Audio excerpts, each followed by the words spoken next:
Por que o nome do Altíssimo é tão importante? Yahweh, Yahweh, Yahusha, Yahusha. O que as Escrituras ensinam? Nós devemos esconder o nome? Não. Nós devemos é Yahweh o caminho e Yahweh o Criador. Um judeu naturalizado romano, escrevendo para uma cidade grega de Alexandre o Grande que era recente. Alexandre era recente naquela época. O Império Romano tinha acabado de surgir, justamente massacrando o Império de Alexandre. Então assim pensa no Império de Alexandre. Paulo vai escrever para essa galera. A primeira carta ele diz assim: como eu escrevi outra vez para vocês. Não escreveu. Não escreveu, Paulo. Ou seja, cadê a primeira carta? Não tá. Então o que aconteceu com esses escritos? No ano 313, o imperador que surgiu chamado Constantino, ele queria unificar o império de novo. Roma derrota Alexandre o Grande, pega o seu império vastíssimo e divide em 4, as tetrarquias romanas. Com o passar do tempo, quem assume um desses impérios é Constantino, que monta as Constantinoplas. E ele fala: eu não quero um quarto, eu quero a sala, a cozinha e o banheiro. E ele começa a fazer guerra com os seus, não com os outros. Só que nessas guerras, ele perde soldados demais. E Constantino era alguém extremamente idólatra.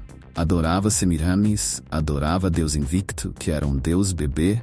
Semiramis era a deusa mãe, cuja oferenda a Semiramis era um bolo com frutas, conhecido hoje em dia como panetone, que a gente come no Natal. Como que eram feitas as oferendas a Semiramis?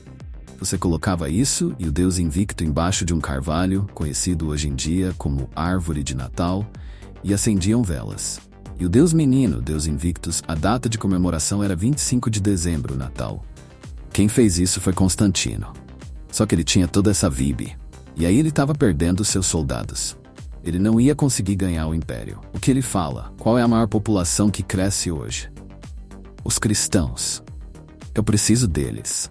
Ao invés de eu ter que lidar com o Império Romano, matar a outra galera e caçar, torturar e matar os cristãos, eu vou me unir.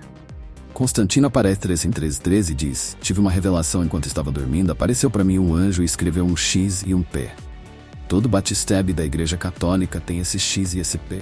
E Cristo disse que agora eu vou ganhar tudo. E ele se batiza. Agora ele alia todos os cristãos como seu exército.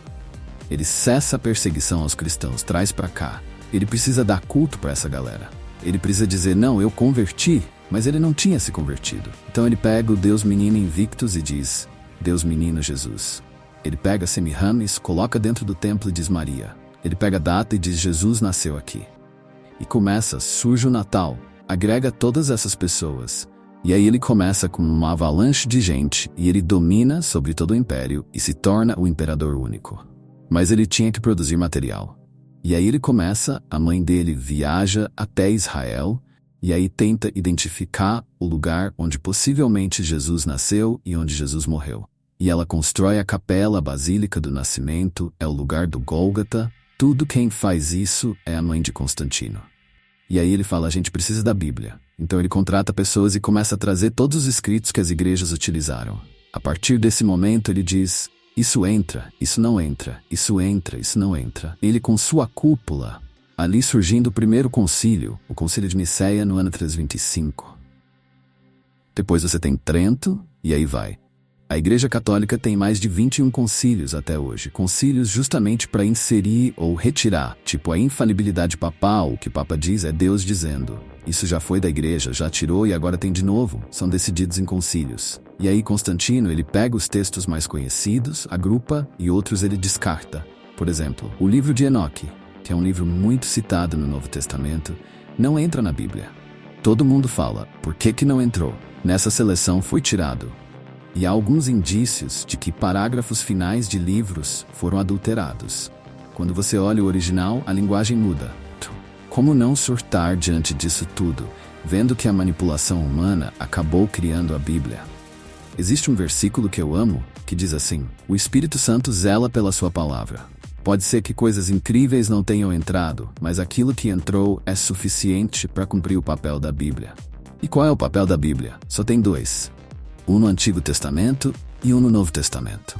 Todo o resto é secundário. E quando eu te disser esse papel, você vai dizer cumpre. O papel do Antigo Testamento era dizer o Messias vem. Quem acreditar que o Messias virá, será salvo. O papel do Novo Testamento, o Messias veio. Quem acreditar que o Messias já veio, será salvo.